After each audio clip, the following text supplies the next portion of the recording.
The Dhammapada, verse 404.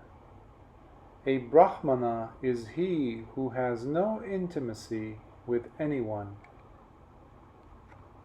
Asangsatthang gahathehi anagarehi chubhayang anokasaring appichang tang aham bromi brahmanang. He who is not intimate either with householders or with the homeless ones, who wanders without an abode, who is without desires, him I call a Brahmana. Bhikkhu Tissa is accused of practicing exorcism. Bhikkhu Tissa, after taking a subject of meditation, went to a mountainside. There he found a cave which suited him, and he spent the 3 months of the rainy season in that cave. He went to the village for alms food every morning. In the village there was a certain elderly woman who regularly offered him alms food. In the cave there also lived a guardian spirit. As Tissa was one whose practice of morality was pure, she found it difficult to remain in the same cave as he was a noble monk. At the same time, she did not have the courage to ask him to leave the place. So she thought of a plan that would enable her to find fault with the monk and thus cause him to leave the cave. The spirit decided to possess the youngest son of the woman to whose house Tissa usually went for his alms food.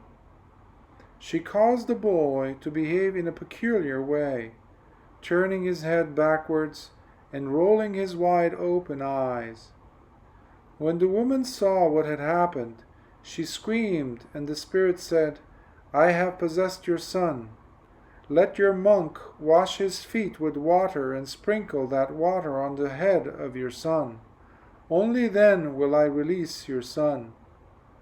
The next day, when the monk came to her house for alms food, she did what was demanded by the spirit, and the boy was left in peace. The spirit went back to the cave and waited to the entrance for the monk.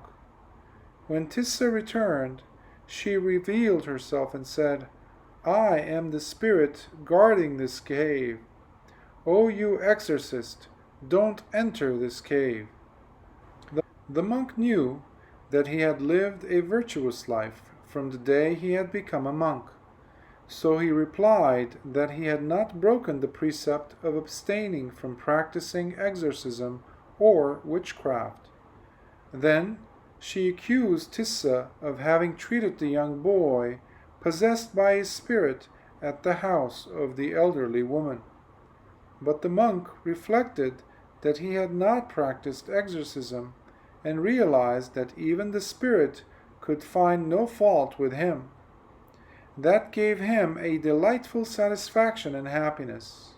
He attained arahanthood while standing at the entrance to the cave.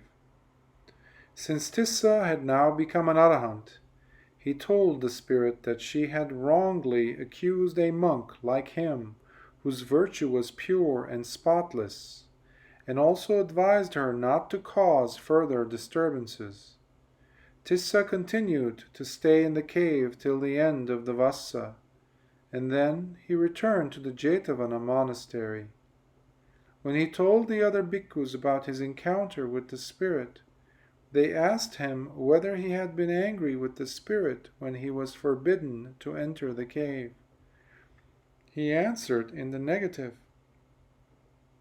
The other bhikkhus asked the Buddha, "Venerable Tissa claims he has no more anger. Is it true?" The Buddha replied, "Bhikkhus, Tissa is speaking the truth. He has indeed become an arahant. He is no longer attached to anyone. He has no reason to get angry with anyone."